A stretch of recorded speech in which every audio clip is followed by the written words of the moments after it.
ঘুম থেকে উঠেই মনে হচ্ছে একটা কিছু খাই। তো এখানে আমি বাঁধাকপির তরকারি করেছিলাম মোবাইলে, সেই তরকারিটা দিয়ে একটু সিঙ্গারা করে নিই ভাবলাম। তো এখানটায় 3খানা সিঙ্গারা করেছি, আর এই যেখানটায় ময়দা মাখা আছে আর এখানটায় বেলা আছে। তো বাকিটা করে তারপরে দেখাচ্ছি তোমাদের। লেচিটা আমি লম্বা করে বেলে নিয়েছি, এবারে মাঝখান থেকে এটা কেটে নেব, নিয়ে আর একটু জল নিয়ে এখানটায় লাগিয়ে নেব যাতে খুলে না যায়।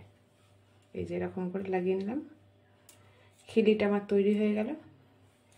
এবারে এই যে বাঁধাকপির তরকারিটা, বাঁধাকপি ফুলকপি যে যেমন ইচ্ছা দিতে পারে, আমার যেহেতু বাঁধাকপির তরকারি ছিল তাই আমি বাঁধাকপিটাই দিয়েছি।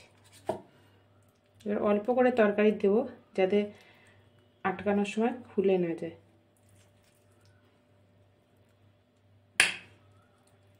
এবার একটু জল লাগিয়ে নেব চারিদিকে, দিয়ে এবার এইরকমভাবে মুড়ে নেব।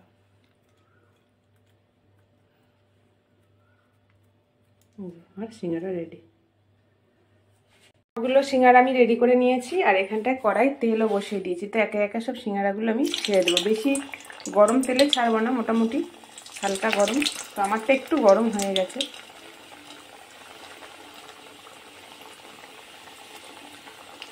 এখানে 5টা সিঙ্গারা আমি ভেজে নিয়েছি, আর এখানটায় বাকিটা ভাজা হচ্ছে। সিঙ্গারা আমার রেডি হয়ে গেছে, এবার আমি ছেলেকে দিয়ে দেবো। তো ছেলে খেয়ে বলবে কেমন হয়েছে।